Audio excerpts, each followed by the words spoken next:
Bonjour, je suis Isabelle Gratton, avocate. La présente capsule portera sur le Code civil du Québec, la Bible des relations d'affaires au Québec. Le Code civil du Québec est la loi d'application générale des principes régissant le droit des affaires, notamment en ce qui concerne la forme des contrats, l'interprétation des clauses et les obligations et responsabilités des co-contractants.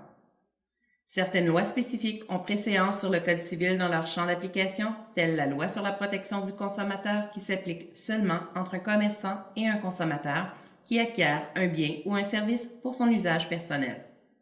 Il est important de savoir que si vous faites un contrat d'achat d'un bien ou d'un service avec un vendeur itinérant, c'est-à-dire un commerçant qui vend ailleurs qu'à sa place d'affaires, vous disposez d'une période de 10 jours pour annuler votre contrat. Qu'est-ce qu'un contrat? Le Code civil du Québec énonce que le contrat est un accord de volonté par lequel une ou plusieurs personnes s'obligent envers une ou plusieurs autres à exécuter une prestation. Ces personnes, qu'on appelle les contractants, peuvent être des individus, un groupe de personnes ou les représentants d'une compagnie. Comment se forme le contrat?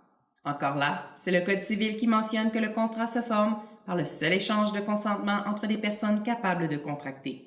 Ainsi, il n'est pas nécessaire de signer un document pour qu'un contrat soit valablement formé. Une simple entente verbale peut suffire. Évidemment, même si la loi ne vous y oblige pas, il est fortement recommandé de mettre le contrat par écrit afin d'éviter des litiges ou des situations de « c'est ta parole contre la mienne ». Cependant, certains contrats doivent obligatoirement être écrits et respecter d'autres conditions pour être valides, comme plusieurs contrats entre un commerçant et un consommateur et un contrat d'hypothèque sur un immeuble. Le lieu où se forme le contrat est important, car il pourra servir à déterminer dans quel palais de justice intenter votre poursuite en cas de litige. Qu'arrive-t-il si les contractants ne se trouvent pas au même endroit? Avec la technologie d'aujourd'hui, beaucoup de contrats se concluent par courriel entre des personnes qui n'habitent pas la même ville ni même la même région. Le Code civil mentionne que dans ce cas, le lieu de formation du contrat est le lieu où se trouve la personne qui a formulé l'offre lorsqu'elle reçoit l'acceptation de conclure le contrat. Ainsi, si M. Chosebin à Drummondville place une annonce sur le web pour vendre un meuble et que M. Untel de Saint-Hyacinthe lui écrit pour lui dire qu'il veut acheter son meuble au prix demandé, alors le lieu de formation du contrat sera situé à Drummondville, soit le lieu où M. Chosebin est situé lorsqu'il reçoit le courriel de M. Untel lui disant qu'il accepte d'acheter son meuble aux conditions mentionnées. En vertu de la loi sur la protection du consommateur, le lieu de conclusion du contrat est l'adresse du consommateur.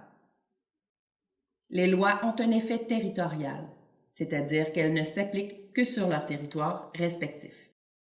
Les lois du Québec ne sont applicables qu'au Québec. Les lois du gouvernement canadien s'appliquent partout au travers le Canada, mais pas à l'extérieur de ses frontières. Cet aspect revêt donc un caractère important en cas de litige. Le lieu de rédaction d'un contrat devrait toujours apparaître sur celui-ci, à savoir, les lois applicables en cas de litige seront les lois du Québec, ce qui permettra de préciser le tribunal qui aura juridiction en cas de litige, surtout si vous transigez avec des gens à l'extérieur du Québec. En cas de poursuite, la cause sera entendue dans le district judiciaire où le contrat a été signé ou dans celui du défendeur, au choix du demandeur.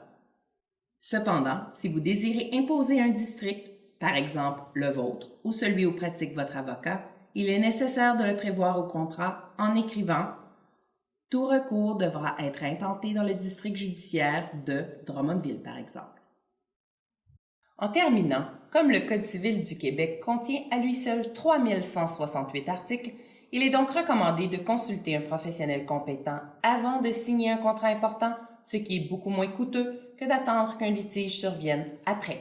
Vaut mieux être préventif que réactif.